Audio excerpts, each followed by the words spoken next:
మనం రాత్రిపూట ఇంట్లో లైట్ వేసుకొని పడుకున్నా, అలాగే రాత్రిపూట సెల్ ఫోన్ చూస్తూ ఎక్కువసేపు మిడ్‌నైట్ 1 దాకా 1:30 దాకా సెల్ ఫోన్ చూస్తూ కనుక ఆ బ్లూ లైట్ చూస్తూ పడుకుంటే వాళ్ళలో కూడా మెలటోనిన్ హార్మోన్ ఉత్పత్తి తగ్గిపోతుంది. కంప్యూటర్ స్క్రీన్స్ రాత్రిపూటే పనిచేస్తుంటారు చాలామంది. నేను హాస్పిటల్‌లో రౌండ్స్ చేసినప్పుడు చూస్తుంటాను చాలామంది patients attenders.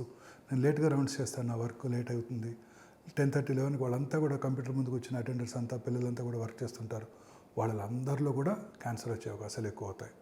So computer lighting, TV lighting, అన్నీ ఈ సెల్ ఫోన్ బ్లూ లైటు ఇవన్నీ కూడా క్యాన్సర్ని వచ్చే అవకాశాలు పెంచేస్తాయి అన్నమాట. కారణం ఏంటంటే వీళ్ళలో మెలటోనిన్ హార్మోన్ ఉత్పత్తి తగ్గిపోతుంది. రాత్రిపూట పీస్ఫుల్గా ఏ లైటు లేకుండా అర్లీగా 10కో 10:30కో పడుకొని పొద్దున్నే లేసే వాళ్ళలో క్యాన్సర్ వచ్చే అవకాశాలు తక్కువగా ఉంటాయి. ఎందుకంటే వాళ్ళలో మెలటోనిన్ హార్మోన్ ఉత్పత్తి ఎక్కువ ఉంటుంది.